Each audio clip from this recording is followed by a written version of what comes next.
Perfect. So first and foremost, I'd like to welcome you all here this evening on a day that's centered around celebrating Ireland. It's great to be able to do so to the lens of Irish innovation and tech. So to briefly introduce myself, my name is Chloe Dolan, and I'm a market executive with Enterprise Ireland here in the UK. So I'm lucky enough to get to work with the fantastic Irish companies here today, but then also many others.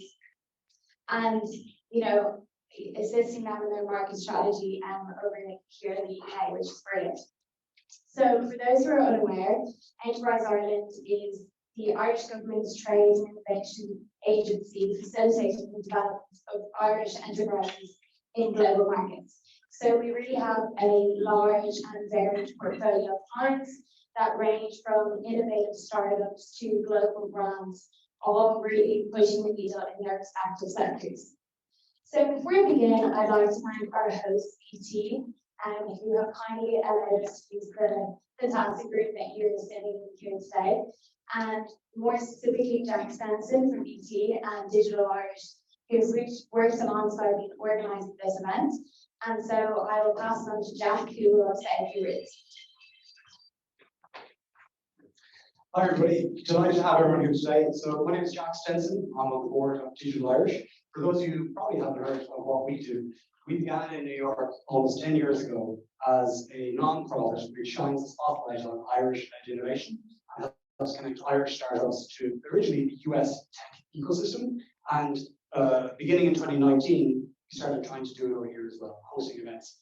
Bit of a pause, 2020, 2021, but I'm really delighted to have everyone here today as our first event, not in the post-COVID world, but in the during COVID world. And this will be the beginning of hopefully many events that we host here. We have another one on sustainability in May, featuring a prominent Irish woman in technology. Yeah, we're looking forward to hosting many events in London going forward. Putting my BT hat on, I head up Startup Scandinavia for BT in Europe.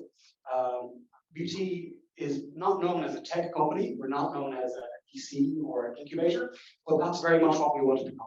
So the reason BT is hosting the event today is because we want to build that presence as the partner and friend of startups that welcome startups in and lets startups know that we are a partner to help resell their products and services, and also potentially an investor as well. So this is the first event we've done in this brand new office which opened in November, and we will be hosting many more of the time to come. So welcome to the breaking the champagne bottle off the front of the ship. I'm from Galway, you should know that. Anyway, I'm going to hand you over now to Alan, who's our moderator this evening, and to kick off the event. Great, thank you so much, Jack. Let's pass that over there. Everyone can hear me okay? Yeah.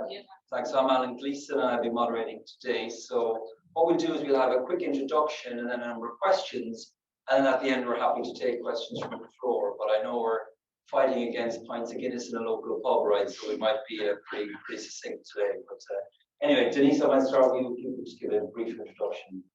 Hi everybody, it's lovely to be with you all this evening. My name is Denise McQuaid, and I am fortunate to wear a number of hats. Over the last few years, I have been running an investment ecosystem based out of Switzerland called Go Beyond Investing. And we have over 800 investors in 42 countries around the world. And I have been working with investing at seed stage and early stage technology businesses. And I'm delighted to say within the Go Beyond community, there is a number of Irish investors, which is great. And more recently, I have been working with the Awaken Hub. And the Awaken Hub is a female-founded community for female founders on the island of Ireland, both north and south. And we are supporting those female founders on their growth journey. And I have been working with the team at Awaken Hub to structure the next stage of their development with the Awaken Angels Fund, which will be an early stage investment ecosystem to support investing in early stage businesses on the island of Ireland. So I'm wearing two hats tonight, but very much focused on investment, female founders, and supporting Irish businesses to grow and scale internationally. Great, thank you, Denise. Billy, do you want to give a quick introduction? Yeah, no, definitely. So I'm Billy Kennedy. I head up the research insight team with each other. We're a full service UX and insight agency. So we do everything from kind of propositional work with Irish brands and international brands. So what are they actually offering to customers? What are they delivering? How are they message that and all that kind of stuff, all the way through to testing out ideas, putting stuff in front of customers, testing out flows, etc., etc. So I've been lucky enough in the past to work with a lot of both great Irish brands and also international brands. In a previous life, previous to each other, I worked with Facebook, Instagram, and those kind of companies in terms of their offerings, which was an amazing experience. Within each other, I was talking to the guys earlier. I've had such a varied experience in the last week that I was interviewing farmers about an agricultural interface, about how they manage their cattle and so forth. And the following call an hour later, I was talking to a major international multinational about how they deliver advertising across the EMEA. So a little bit of a varied experience there. But again, my focus would be largely user customer insight and making sure that business offerings match up to what the market needs, what the market is going to buy. So like Denise wearing multiple hats today, right? Something like that. Thanks, Billy. Jess, over to you. Yeah, sure. So I'm Jess, like everyone here apparently, I also wear multiple hats. So I am the head of creative at the B2B marketing agency Ditto, but I'm also the head of marketing at Zingly. We built Zingly, I'd say we kind of launched it about a year ago. Essentially it's a content media platform to kind of a B2B marketing sales basically. So I think we found an issue in the market that lots of companies had lots of content kind of scattered across the internet, didn't really know what to do with it. Their sales and marketing teams were a bit kind of lost with how to use it. And so we created Zingly as a way to collate and curate all of that content and better use it for your clients, your potential leads, and also your internal teams basically. So yeah. Great, thank you, Jess. Okay, I want to kick things off with question around the challenges. I'm going to start with you, Denise, because you're nearest to me. Just, I guess, what are some of the challenges that you see typically with Irish tech startups? And then we might shift in the second half to then how you overcome some of those challenges. So I think there's kind of a number of key challenges that I'm seeing in my conversations at the moment, and particularly with a cohort of female founders that are going through an accelerator program with Awaken Hub is funding being one. Obviously, there are challenges in the Irish ecosystem from an investment perspective. Obviously, Enterprise Ireland offer a huge array of support from the Competitive Startup Fund through to HBSU support, but that next stage and that early stage is a big challenge for a lot of companies. So I think that is definitely a thing that I'm seeing. I think the second challenge that I'm hearing from companies is around hiring great talent and competing with the multinationals that are in Ireland at the moment, that are buying around some really, really amazing talent that is coming through. And I know that there's been a lot of effort put into the education system from an Irish perspective to facilitate the learning and the growth skill sets that are needed in the startup and tech ecosystem. But I definitely see in the hiring of great talent and competing with multinationals is a challenge. And I think one of the big pieces is that hiring in a new world, in that remote environment, and how to onboard successfully, how to make sure that you can get your teams up to speed as quickly as possible, and Grow Remote, which is an amazing organization in Ireland, actually produced a really great toolkit for companies to be able to do that and look at it very much from where you sit in your career journey and what are the motivations drivers that need to be fulfilled in order to enable you to successfully onboard talent in a remote world or a COVID world or post-COVID world or a pre-COVID world, whatever world we're in right now. So I think that's a big thing. And I really think the big one, that is still quite an elephant in the room is Brexit, because I think, from a UK perspective, having lived here since 2012, I can't believe I'm 10 years in London now, but I think Brexit was one of those things that happened, and then COVID happened, and nobody actually has really figured out the implications of it from a business and a trading perspective. And there's lots of guides and lots of information around it, but I think Brexit is definitely a conversation that people are raising in terms of the challenges that they're facing right now. Yeah, no, that makes a lot of sense. I mean, I think the resourcing one is a very interesting one. So typically in the US, you get a 10x raise. So if it's a seed round of, let's say, $1 million in Ireland, it's probably 10 million in the US. And I think it's particularly difficult for B2B, right, where you've got long sales cycles, you have to invest in people. And the secondary point, of course, is the resourcing, right, whereby it's definitely getting very hard to hire talent in Ireland. And as you're right, I think it's the success of the American multinationals that are literally now going in and hiring people directly that are kind of passive candidates in the market is causing lots of issues. Don't have the answers, but I'm sure Billy does, right? So Billy, over to you. What are the challenges you're seeing? I suppose I'll come at it from a slightly different angle. So if I look at a lot of the more traditional businesses, the large kind of traditional companies, the likes of your telecom companies, banks, that type of thing. If I compare that to the British market, sure Jack had thoughts on this, but like the likes of BT can afford to invest in massive kind of, not massive, but can afford to invest in small startups, invest in tech, invest in teams within BT and the likes of that. We're trying out new ideas, we're trying new flows, we're investing in new products and things like that. The likes of an Air in Ireland has very limited ability to do that type of thing. So they will, in a way, sorry, I'm from here, in a way, always be playing a little bit of catch up to these types of markets where you have larger customer bases. I mean, the customer base of BT is 3 or 4 times the size of the population of Ireland. I think last time I checked. So that's a massive challenge. So the challenge the likes of an Air, and I'm just using that as an example, would have is not necessarily coming up with the most innovative things themselves. It's finding where innovation is going, getting ahead of the innovation all as such, and trying to find and work out what will work best in our market going forward from that. I mean, and just like your point, I'm not trying to steal around that, but talking to, for example, banks now, they would love to be doing super innovative things, but a lot of the very best people that are in design, UX development in Ireland are going to the likes of Facebook and TikTok and all these places. So again, very difficult for them to do that. I think. It's a good one. I think that part of it gets down to government policies. I think the government policy has been excellent at attracting.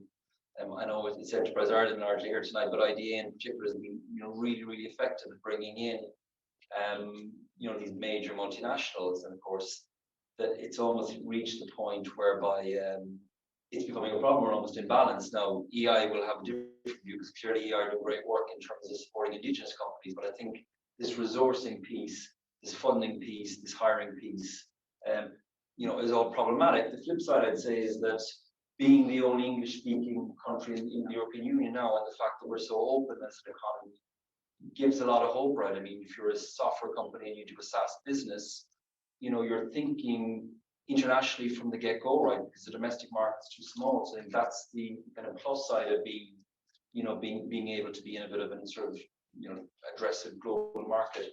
Jess, over to you. Anything different to these guys? I think my point probably echoes mainly what Denise was saying, but I think the ability to attract and retain new talent is a big challenge. I think I was reading the other day that 28,000 grads in 2020 emigrated away from Ireland. So you guys have a huge wealth of talented people straight out of university, but they're obviously going elsewhere. So being able to keep them, I guess, first is a big problem. And then secondly, also retaining those people once you have them, like having good HR practices, making people actually stay. I think there's this perception, I think, of graduates and millennials that they're all a bit flaky and will move on if they're not happy with it. But actually, if you really focus on laying the foundations for a great HR culture, making your teams happy and putting processes in place to really promote good work well-being, you'll see people staying. So I think being able to then retain those people once you have them is massively important. Yeah, I mean, and it's a great point. I guess the tricky thing is to try and avoid being outbid by the LinkedIn or Facebook who are offering free pizzas on Friday and gym and health and pension and all that. Sorry, that's the thing. I think there's a misconception as well that HR is like free coffees on Friday and a half day. Actually, like people want regular performance reviews. They want salary transparency. Like the key fundamentals of good HR is more than just avocados on toast on a Tuesday. 100%. I guess the early autonomy and early ability to try and make a difference, right? Because you're often put into roles where you're having to kind of run on the spot. Denise, you touched on it earlier, and I want to bring you back a little bit to what I deem supply shocks, right? So, you know, we all know COVID, right? We all know Putin. We all know Brexit. And not everyone knows, but this tanker getting stuck in the Suez was also a pretty big supply shock to many that were in transport and logistics.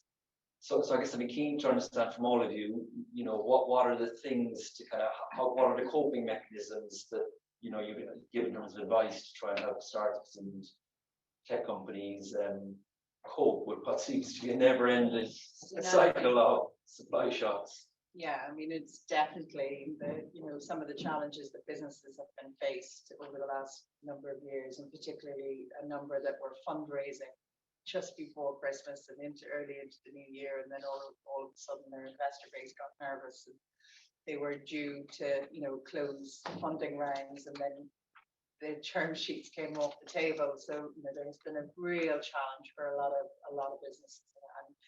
And I think, where we look at some of the challenges in that in terms of the supply chain, I think one of the things that I would say from an Irish perspective is that I'm definitely seeing some resilience in some of the companies that I'm speaking to, that have really fought against some of these challenges and put elements in place to support the shock waves or the challenges within their supply chain. I think one of the things in the recovery of all of the things that have happened is, there is an element where this sustainability and ESG agenda that is rising in the boardroom and rising as a priority, and it's definitely been spoken about quite significantly in the investment ecosystem, is going to put more pressure on some of these challenges that these businesses are already facing, because the sustainability element in a supply chain is now front and center. The diversity and inclusion agenda that was one that was being barked about for a long time is now sitting alongside the sustainability agenda. And where I'm not against that, I think we just have to be mindful that not all businesses are in a position and will survive that added pressure. So there's all of these tsunami of events that you talk about, and then you start putting in something that's going to be measured, and particularly from an investment point of view, it's going to continue to be measured. So I think that's a challenge where I think all of the other elements can probably be navigated, but I think that's one that's going to continue to raise its head over the next number of months and years. But I think one thing that I'm definitely seeing as a strength within Irish companies, and I think to a lot of the companies that have been with Enterprise Ireland and that I've worked with through my time in London, that are Irish companies coming in, is that there is a very significant emphasis within these organizations that probably wasn't there 10 years ago around data. And I think Irish companies are proving that they can survive some of these challenges because of the quality of the data that's in their organizations, and that it is allowing them to make quicker decisions. It's allowing them to look at their operating models differently. It's allowing them to be more ambitious in terms of how they address some of these challenges. And I think it's a credit to Irish people are pretty resilient, and we're here to celebrate St. Patrick's Day. But I think that the tsunami of elements that have affected their businesses is significant. But for me, the key is data, because I think it will allow you to make real-time decisions, with knowledge of the impact it's going to have on your business, whether it's supply chain, whether it's cash flow, whether it's people. And I think Irish businesses are proving that they've got that well figured out right now. Yeah. I mean, it does bring us back to an earlier point about resourcing, right? So if you think about things like Scope 3 emissions, in terms of sustainability, or GDPR in terms of data, that's fine if you've got 200 people in the company, but if there's 10 or 15 in the company, trying to load these on as if they're big corporates able to cope with it, it's definitely something that's extremely challenging. So I think, but I think you're right, the data piece to make quicker decisions is key. Billy, turning to you, give us an insight from your side of the fence. Yeah, I mean, it might be a different side of the coin, but I think from a user or a customer point of view, obviously for any company that delivers certainly physical projects, our products, a supply chain issue is one of the biggest things that we face. From a customer point of view, it's obviously a massive disappointment from a customer or user point of view, but B, it can also be a fundamental issue. If these are key things that are necessary for that person, it can be massive. So the thing I've always said to people, we've worked through this scenario a few times with different companies, is from a customer user point of view, it's all about communication. And they say in any crisis, it's getting ahead of the message, right? So if you can let customers know that the supply chain issue is A, temporary, that it's B, being solved, and let's see that you can give them some kind of a date when to expect what they're expecting, that can really help to assuage things. I mean, I worked a little bit with a company that did custom book deliveries a few years ago, and they had that exact issue. And what they did was they got ahead of the message. They said, look, we're going to be 3 months late with this. We'll give you your money back if you want, but we really want to give you this product because we think it's great. And they had less than 10% of cancellations on that product. So, it really is about getting ahead of the message. I mean, even in physical retail environments, like if we look at the crisis at the start of COVID where toilet paper was banned from shops and so forth, I mean, this is essentially a communications breakdown. If shops and the government had gotten ahead of that and said, actually, there's no problem with supply chain for these types of goods, they're largely manufactured in the UK anyway, etc., we probably would have seen less. That's a really communication thing. Oh, good point. Thanks, Jess. I think from our perspective, obviously, we're tech. Yeah. But I think something that we've learned from our development team actually is the importance of an agile methodology. And I think, when you're talking about issues with supply chain, if you can try and adopt a bit more agility in your processes, you can identify problems much quicker and try and then address those. I think, trying to pivot where possible. It's not easy, is it? You can't predict the future. None of us thought the pandemic was going to happen. I don't think any of us predicted this war in Ukraine, but I think if you can try to be more agile in your processing, then the ability to pivot in situations like this is probably a lot easier. Yeah, I totally agree. Next question is a bit of a ball from left field, so I probably won't share with all three of you, but I'm happy to take a volunteer, right? So, we're all kind of getting trained to kind of get utility quickly. So you do a Google search, you get results instantaneously. If you're fortunate to live in London, you can jump onto Amazon and get a delivery the following day. So I guess the question is, how do e-commerce startups in particular compete with the likes of Amazon? So a bit more of a ball from left field, but interested if anyone's got a view on that. Yes. Yes, I go for it. don't mind that. So, firstly, I think I would say have a good digital presence. I think one thing we've noticed across the board is Amazon's very, very good at decimating high street brands, especially ones that don't have a very good digital presence, like bookshops, for example. So if you can, build on your digital presence, that's going to do you wonders. But also, I think trying to find your niche and build a bit of a tribe around it, I would say. People are much more willing to pay more money for good brand equity. Like Amazon makes their money because they have high volume, really low cost, but actually people don't mind paying more money if they are invested in this brand. So I think a good example of that is Responsible. They're a good Irish company that, they offer a re-commerce service for buyback on their clothes. So once you're finished with them, you can give them back to Responsible. They'll give you credit and you can then use that on other clothes. And, they found their niche, their target audience specifically is invested in,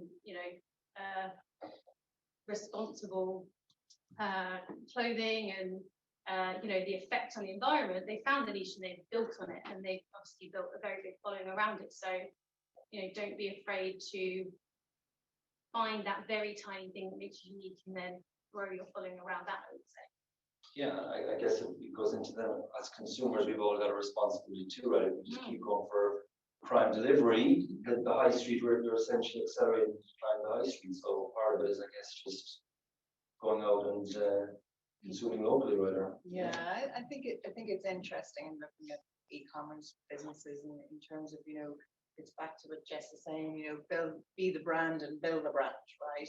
And find that niche. And I recently heard the founder, Timo of Gusto, the food business, right? Speaking at an event, and he was going, we're just a data business that loves food, right? So, the personalization, the automation, the data is the key to their success, right? But he definitely loves the street. So it is that, finding that niche from an e-commerce and maybe not trying to compete with Amazon, but finding where you sit in how you're delivering your products and services, I think, from that perspective. And I think one of the things is, that all of the statistics that we hear around e-commerce businesses around customer retention, right? It's easier to resell to the customer that you already have than the customer that you're trying to find in the marketplace. So I think there's things that e-commerce businesses can do to enable them to be really successful in terms of their approach. But I loved his line, we're a data business that loves food. You can be a data business that loves anything, right? And the personalization and automation is key. Data is key. I'm going to put you on the spot now because I think hopefully this is another ball from left field, but just kind of elaborating on data. So a lot of folks have been on quantitative data, right?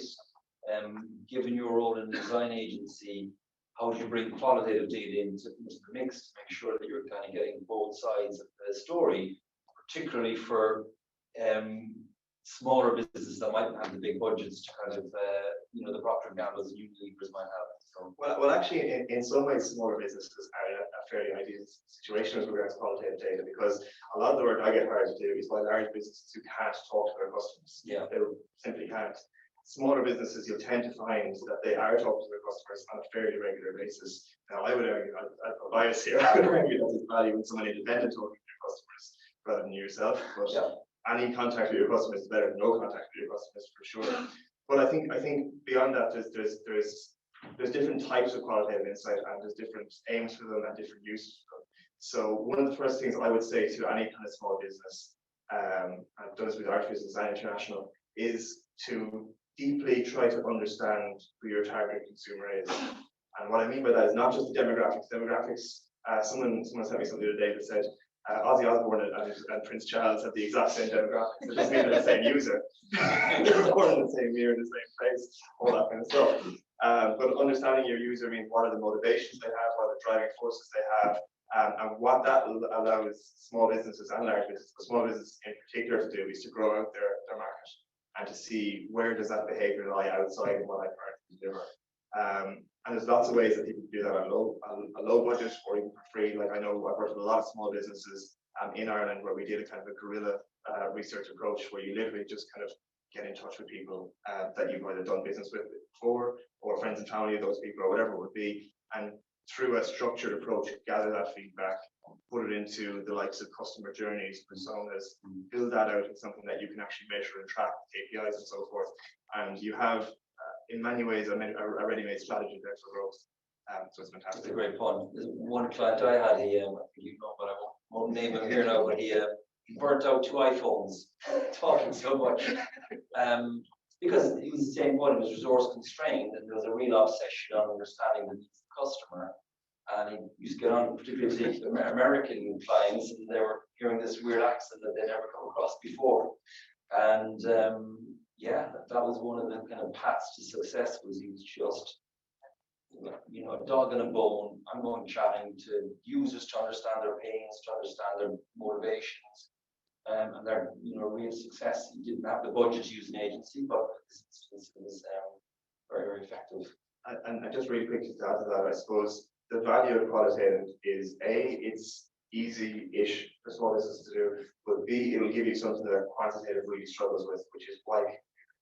So quant will tell you all day long that these types of people do these types of things. It rarely, or a lot of analysis involved to figure out why they're doing it. And that's a key point, actually, because again, Google Analytics and all these tools have really made Tableau and whatever made us think that it's all about the quant, but actually it's the qual, which is the why, which is the bit that everyone's trying to answer.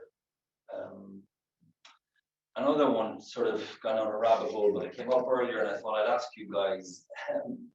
there's one startup that Jack knows quite well around drones, right, in Ireland, which I think is one that I've spotted as well. Bobby Healy, I think, is the founder. And what is it? What Mana Air was it called? What's in the? Yeah. Just interested. It seems to be doing. It started with pilots in Galway. It's now started doing pilots in Dublin. I mean, you're looking at really disruptive innovation. Again, it's an example of Irish technology and innovation. So, any thoughts from panelists? I'm not going to go across the line because some of you might have no interest or no observation. Do you think it's the real deal and that we're going to be getting Just Eat deliveries from a little drone dropping in the front lawn, or are we still light years away from it? Sorry. You go ahead. Okay. I'm no expert on drones, so apologies to your friends. That's like more than me. I mean, from my knowledge, we did a little bit in the past. I did work with a drone company that did safety checks on oil rigs, actually. So they would fire on oil rigs and do safety checks on people after dangerous environment. One of the issues, and I'll try and get solutions, one of the issues with drones as a delivery mechanism is that drones are essentially a last mile technology. You get the bulk of deliveries to a centralized point, and then from there you either use human delivery drivers to get them out or use drones. The problem, and I think it's mostly a problem for the rural locations, is that those central points don't have enough customer nodes coming off of them really to make the likes of a drone workable. Now, in the likes of a city, so for example, London has its own issues with drones in terms of vertical living and so forth. But in a city, you can at least have the numbers to deal with that type of thing. On the flip side, trying to solutionize a little bit. On the flip side, Ireland is almost perfectly suited for drones because we have large green lawns. A lot of homes have space outside where they can take those types of deliveries, which is not the case in the vast majority of large cities in Europe. Most people have balconies and so forth. So I would suggest that in suburban living in the likes of Ireland and here in the UK, drones are actually quite an ideal solution. I think the drone conversation is really interesting around smart cities and sustainability. And I think, if anyone in the audience hasn't looked at what's being done in the Dublin Docklands and the agenda that combined with Dublin Docklands Authority and Dublin City Council, everybody in Ireland should be aware, and I don't think they do enough shouting about it. But they've been doing a lot of drone testing around congestion in the city and being able to identify and be smart about how they say where there's challenges in Dublin. They've been really, really smart in terms of a safety perspective in that area. They've looked at bin wastage in terms of understanding when the bins in the area are when a lot of smart technology going in there from that perspective. And they've been using it to monitor large scale events and using it. So there's a safety element that is that drones, not only from a delivery perspective, but future drones can be used in lots of different ways. And again, Dublin Docklands are really leading the way, and Ireland is leading the way, and it shouldn't be overlooked in terms of the ethics of drones and all of the data that's been captured, whether it's personal data and 5G and mobile data and facial data. And there's a whole ethics, governance, regulatory piece that Ireland is really championing really, really strongly at the moment. And we should be incredibly proud because we're leading the way in a lot of that at the moment. And I think, when we go climate change, we go sustainability, we talk about all of these agendas. I think drones, I think, personally have a big part to play in us meeting some of those goals. It's not going to game change things. But I do think that there is a huge element of potential applications of it from a sustainability, security perspective. You're using sustainability a lot, which is spot on. And in some ways, I think post-Putin is going to be right up the top of the agenda because I think there's acceleration of the need to use wind and water and get off burning coal and burning oil. Totally. Yeah. Getting back on track for a few minutes, because we're meant to be celebrating Irish innovation. But I think the drones is definitely one that could be a good example. Billy, to you, can you talk about any current Irish startups that are exciting you or that you think are ones to watch? Well, I've certainly one that I've not been involved in myself. I think they're super exciting. There's one called Times, TINES, and what they're doing is code-free automation of essentially security, online security. And they're working with very exciting companies like Coinbase, loads of startups where they don't have maybe the budget or the function internally to have hardcore kind of security guys all the time. So they're giving kind of white label security stuff, which is not the traditional out of the box stuff. It's very tailored, but requires very little training to implement. So it's a super startup. I don't know what to look at yet. Probably a unicorn, but out. Well, I think they hit the Irish Times a few times. All right. At the very least, they'll be invested in it. So yeah. So cyber is definitely right for takeoff. So that sounds like an interesting one. Jess, so over to you. What's exciting you from an Irish startup point of view? I think a business that's definitely, I don't really know if they intend starting or we're going to unicorn status, but we've been talking about a lot in our office is Split Dish. I mean, I think the time was perfectly right for what they were doing, but you know, their ability to provide so many businesses during the pandemic, they were facing issues and closures and stuff, providing them with the ability to, I keep saying the word pivot, I'm sorry, I've used it so many times, but the ability to pivot, go digital and kind of take control and manage their own ordering and deliveries just worked wonders for so many, small restaurants that would have otherwise gone out of business. So, they're doing amazing things, maybe without brazen self-promo, Zingly. Yeah, cool. Michael said he's a window, right? I'm sure he's probably watching, so he would have loved it. You'd be live tweeting, I suspect. If I hadn't mentioned us, but I think generally just talking about the mentality of trying to really solve the problems that your users are facing, that's the crux of what we're trying to do.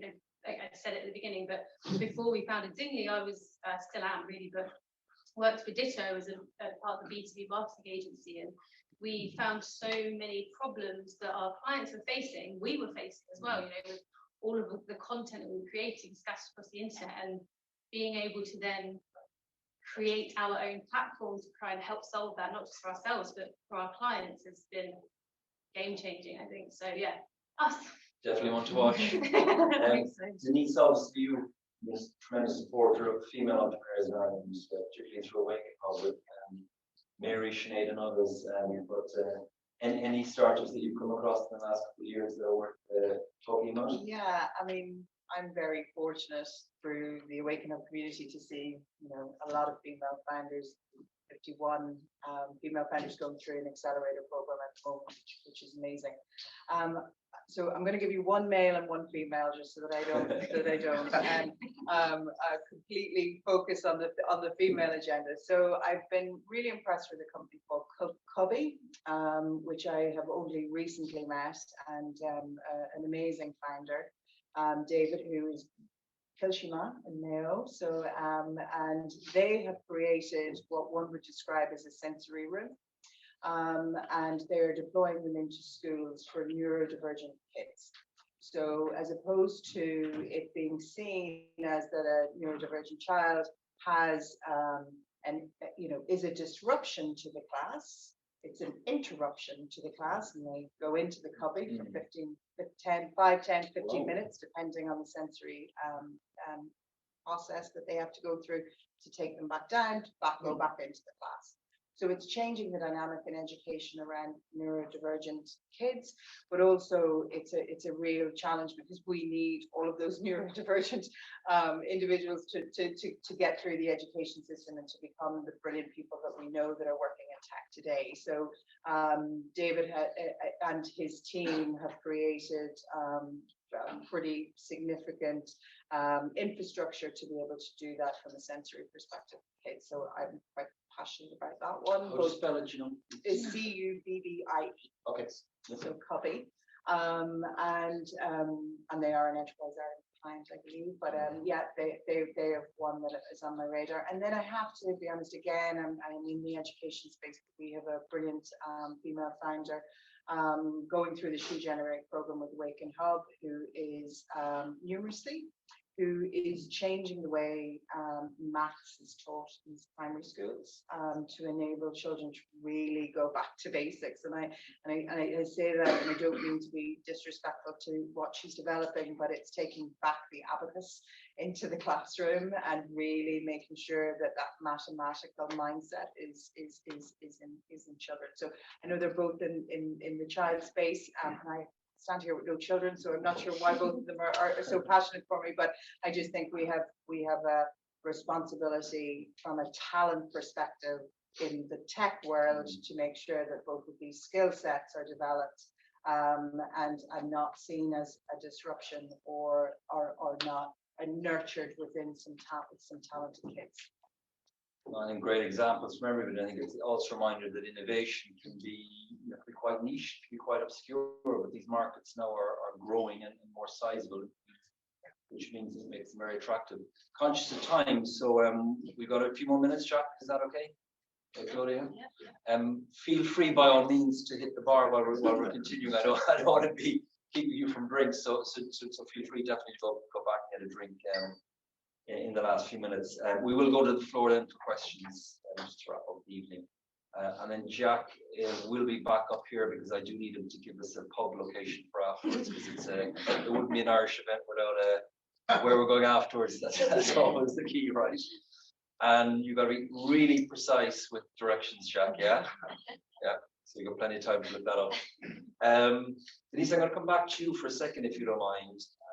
I'm curious, as to what we can do collectively to encourage more females into tech and to support kind of, so you're doing phenomenal work at kind of the stage where, they're adults and they're sort of already on the journey. What we do sort of earlier on to support our daughters or sisters, whatever, to kind of to embrace tech. I think it's a really interesting, and particularly I think going through the She Generate program from a Awaken Hub perspective, and I will go further back into what I think in the chain that's required. But the narrative in Ireland for a really long time was there are no female founders in Ireland, or there are not enough female founders in Ireland. And Awaken Hub in the community that has been built has really shown the light of there may be not every founder needs to be a tech founder. Not every founder needs to be wanting and aspiring to be a unicorn. There are a lot of amazing female founders in the Waking Up community that are making really significant changes in community, society, impact in that. So, the narrative needs to be dispelled. There are a number of amazing female founders, and we've got 51 of them nearly completed with our program from an Awaken Hub perspective.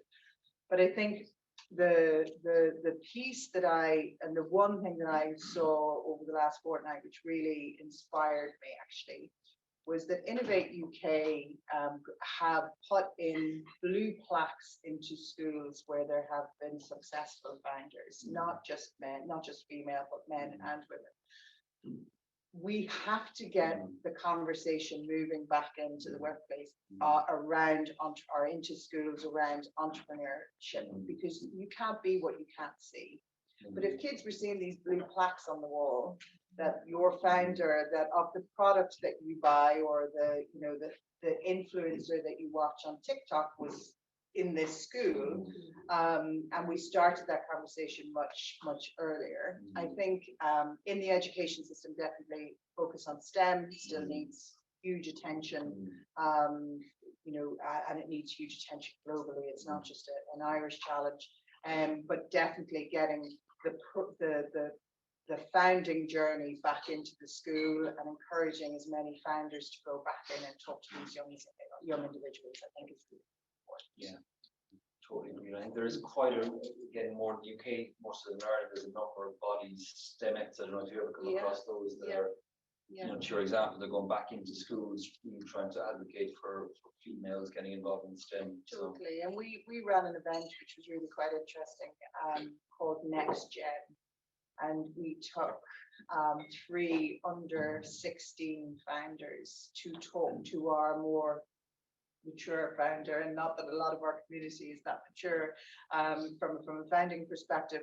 But you know, if you look at Izzy Wheels, I mean, what an amazing, Irish, female founded business. Just explain that actually what Izzy Wheels is. Oh, just sorry, for those people that don't know. I slightly assume everybody knows about Izzy Wheels, but Izzy Wheels is a sister duo who have enabled the customization of wheelchairs, and to put beautifully designed sides onto wheelchairs so that you use your wheelchair as an accessory. So they've just recently won the Under 35s Innovator European Award, along with actually, I will say, 7 other Irish female founded businesses.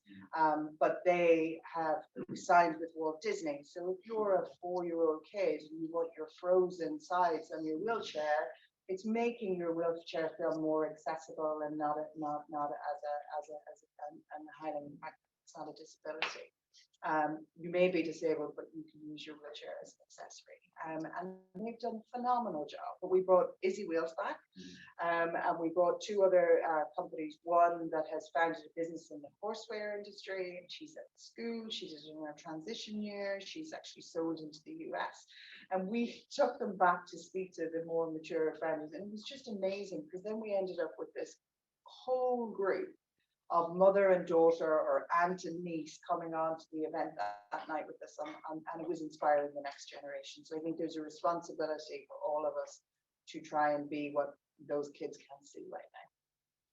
Totally agree, and I think any females in the audience, check out Awaken Hub definitely for inspiration, sort of regular events, right? Yeah, we run a monthly event, and it is always a founder. It's not always, we do call some of them a blood sport, because we kind of like to call them a blood sport with a hug. It's a little bit of the warts and all of being a female founder on the journey, and we talk very openly and honestly. We have a private community of female founders where there's a lot of peer-to-peer support, and as I mentioned earlier, we'll be launching Awaken Angels, which will be an angel investment community for Irish people to invest in the next generation of female founders now. Right, I think kind of one recurring theme is the fact that there's lots of innovation going on. You know, there's never probably been a better time to be an entrepreneur in terms of access to funding or low barriers to entry, or whatever it takes. I think that's kind of, and many will not be well known, but that's okay, right? You can be in pretty obscure areas and still build decent businesses, no matter where you are in the world. So yeah, we've got people on the program on Valentia Island and all sorts of places where you wouldn't expect to find founders, but they're there. Yeah. Billy, probably one last one from you, and then talk to Jess before we go back to the floor. Trends, right? So talk to us, is there any trends? Obviously working in a research agency. We touched on drones earlier, touched on sustainability. Yeah, covered a lot of ground. In terms of Irish innovation, I guess, are there any trends that you're spotting that are worth sharing with the audience? I think there is. There's certainly Irish ones and European ones that are both interest. I love actually just to rip off Denise's point for a second though, because I think it is super important to encourage innovation in young people. One of the organizations we do a lot of work with in terms of mentoring is a group called The Big Idea in Ireland, and they go into schools, and the whole idea is to promote design as a practice within schools and among young people. And that's not just design as in visual design, although that can be one route in. It can be proposition design, it can be product design, it can be all these different things. And the whole idea is to teach people how to problem solve through thinking and drawing and all that kind of stuff. And I can only say I've been looking at some of the stuff that's been coming through that with a hell of a future. I know if they get anywhere. I think more broadly in trends, there's a few things that I've worked directly on that I think are really worth bearing in mind. First one is, as we know, strangers, most people, is this whole concept of gig economy, and the likes of Deliveroo's and all these different things. I was lucky enough to do a lot of work in the UK with a part of NatWest called Metal, who are a bank dedicated towards gig economy workers. And the whole idea of that was that these are people who are short on time, often short on skill in terms of financial management, who often didn't realize that they are effectively a business in their own right, and helping them to manage their lives as a business in this quite complicated new world. So we're lucky, or unlucky, I'm not sure, I think probably lucky are that it's more difficult to have people in that gig economy role. There's quite strict laws around employment and how people are treated, which is good. I think having done a lot of work where I did insight with those types of workers, it's very obvious that it's very easy for them to be exploited. So I think there's challenges and opportunities in that space, and it's only going to get bigger in that whole gig economy space. The second big trend I think that there's both a risk and an opportunity for Irish companies in is the fact that we sometimes forget this, part of a broader European market. So I was talking to a number of people about banking not so long ago. I've actually could have done that one in that West. But if we look at banks in Ireland, there's the big four banks in Ireland, and effectively there has been traditionally an idea that that's the way it's always going to be. We know now that the likes of Revolut, Wise, and Monzo and all these are going to come in and disrupt that market. And the big issue, the big challenge they have as businesses is that Revolut have the entire of Europe as a customer base, which means when they're charging for transactions or charging for an account, they have a lot more people to spread that cost across.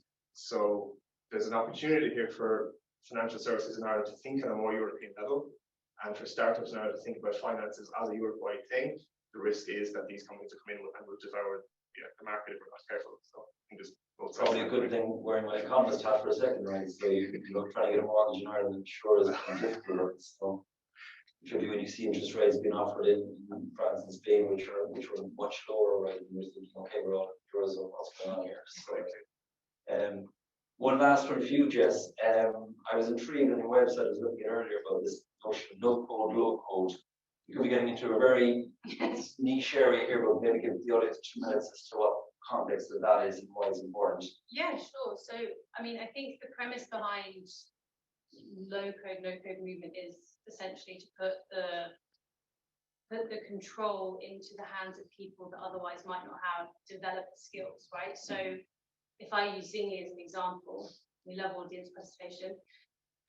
Who in the audience has ever watched a video on YouTube, right? Yeah, right. But how many of you actually know how to embed that video into your company website? Right, it's limited. So from our perspective, what we wanted to do was take all this content that people have that don't know how to use and give you a tool basically to enable you to curate that from across the web and use it in an effective way. So I think, yeah, the idea of low code is to give people the tools without necessarily needing the dev skills to make it themselves.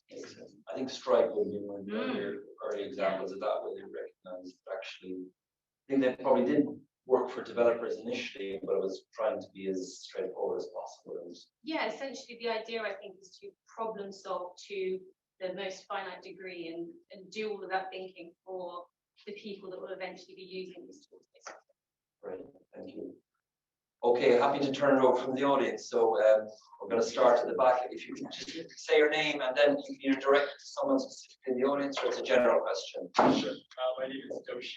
Doshi, hi Doshi. That's the question. So all of you and Jack. All right, Jack's on the spot as well. You know that whatever you answer is going to have a disproportionate impact on the key decision we're about to make. All right. I'm an MIT This is St. Patrick's Day. It's no pressure. I'm an MIT alum. 4X is Silicon Valley. For the fifth company, I had this notion that GMT0 was the best time zone for a global operation. So I could wake up with my team in India and go to sleep with my team in California. So I moved here during the pandemic. Literally, I came here the day of your crisis to pick up my visa. And I've been here since. Actually, I had to transport some pets, and UK doesn't allow them, so I had to fly to Dublin. But anyway, So you're nearly Irish. I'm a venture capitalist, but I'm also a founder, so this is from the founder hat. Yeah. We're launching a social network that, well, I just told Mark this last week, will replace Facebook and TikTok. It's a bold claim, but we know we'll do it. Number one, we don't monetize any private data, so we're like GDPR, so exponential. Number two, we let people control their attention. If you know anything about social networks, this is how they monetize it, by dominating your attention and creating divisiveness inside of it. And number three, and this is probably the most interesting one, is we are literally giving people money for their attention. Now, I've been here for 9 or 10 months, and I've worked in 23 places around the world. And this has got to be the most cynical place I've ever worked in. To be very honest. Yeah. Okay. And I got very frustrated in January, whether it's investors, employees, partners, suppliers, whoever it was, just citizens. And I got really damn tired. So I went back to Silicon Valley just to test, is it me? And we raised another $7.5 million in 3 weeks. We crossed 100 million valuation in less than a year. And I still have no one. Hold on. I have no one in the UK that actually is supportive. Okay, so now, how does it come back to Ireland? Well, I talked to Mr. Kevin Donnelly at Enterprise Ireland.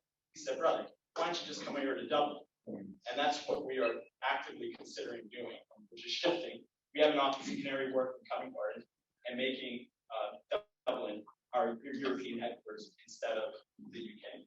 So I have a question for you. Do you think that's a good idea? I'll take that. And we're not concerned about the tax stuff, so that's not the reason. Yeah, well, firstly, congratulations on your exits to date, and hopefully this one is number 5. I think it's number 5, right? And I hear your level of frustration in terms of fundraising here in the UK.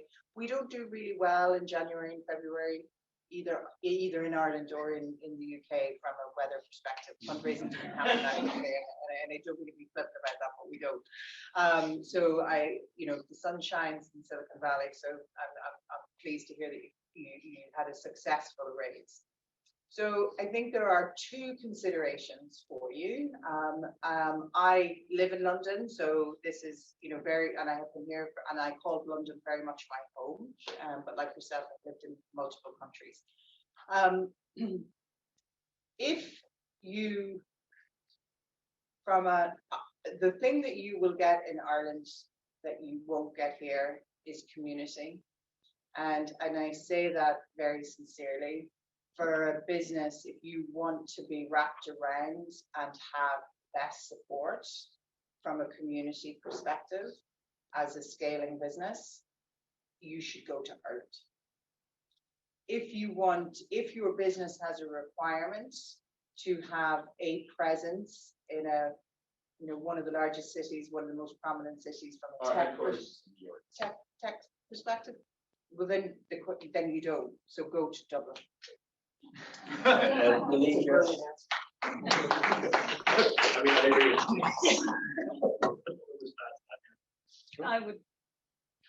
would say the same. I can't disagree with you. We're a cynical bunch in London. Yeah, I think Denise is giving you the best advice. I mean, the access to talent will be key, right? So you've got to think in the first few years. So we're virtual. Yeah. So we source talent around. Yeah, what you should do is go to this event called SaaStock in November, right? That's a really big event. It's the SaaStock equivalent in Europe. And what you get there is it's very heavily American audience. A lot of them are flying in, and sort of many of the keynotes will be people you know from the Valley. So again, getting to the answer, I think I'm probably not as straightforward as Denise, but I think they're two good options, Dublin and London. Yeah. Well, I'm going to be very straightforward. Jack, you're the only guy that can save the UK right now. There you go, Jack. You've got access to 4 kinds of customers in Ireland. So are you going to distribute my app to every one of them? I'm not part of the panel, so I'm not here to talk to. I'm a shadow and background host. So we're chatting. Doshi, one thing, I never had a Facebook presence, never once, even though I'm in tech for 20 years. So I'd be keen to see whether your new app is one that I'm happy to. You will. Good. Plus, we'll pay you. Yeah, that sounds interesting. My daughter like that because she thinks it's like TikTok where everybody's millionaires, right? Thanks for the question. Anybody else got a question? Thanks very much. Thanks, Doshi. Yes. Say your name, please, and then. Sorry, you're from Yes, Ali. Bill, I'm just interested. I'm new to this more digital world, more personalized shopping experience. What role would you see kind of AI playing going forward in my experience, or if there's another role? Yeah, I think it's actually funny. I'm doing a little bit of work on this today, which kind of detail, but I can talk broadly on the subject. Personalization is both incredibly exciting and incredibly dangerous if it gets wrong. So I can talk about this from a customer and user expectations point of view, reaction point of view. People love to be talked to as themselves. They love the idea that that you remember who they are as a customer. People have mixed feelings maybe about the Amazon recommendations that are a bit too close to the bone sometimes. But in general, that level is quite good. Where people get kind of freaked out by it is the more predictive stuff. This idea that our phone is listening to us, most of us know that that's not the case. We're just quite predictable if you follow certain things. So there is definitely a move and a strive towards personalization. I know a lot of large companies are pushing towards this. I think where they have to tread carefully is where that personalization treads upon personal liberty, expectations around privacy, and all those different things. Not to go on, but that's often where qualitative comes in, is finding that barrier of what feels comfortable versus what doesn't feel comfortable in that space. And that might change quite quickly, right? So there's a big battle going on with GDPR at the moment in terms of data and a couple of things. Data getting sent to America, because a lot of these software companies are actually residing in the States. Your data is essentially transferring from Europe into the US. And Europe is taking a much stronger line on data. And actually, more recently, there's a case in Austria, which is even more extreme than the rest of Europe, where they're arguing Google Analytics is breach of GDPR, which, if it is a case, that's going to be fairly profound. So I think that tension is going to be there.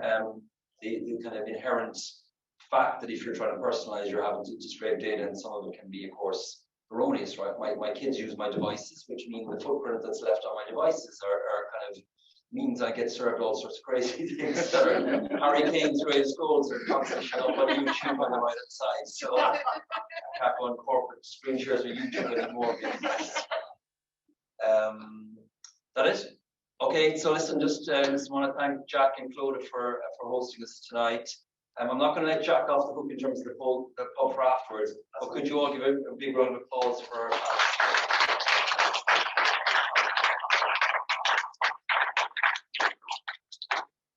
Yeah, just to say thank you so much for such an insightful conversation.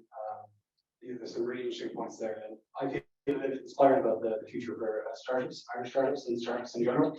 And there's amazing opportunities that small companies can take advantage of. I think, so first of all, I should say, Clodagh, who is a co-host, but by no means co in terms of effort, because she did most of the work this evening. And as someone on the graduate program of Enterprise Ireland, I couldn't believe she was on a graduate program. So, Clodagh, thank you very much for putting in most of the work.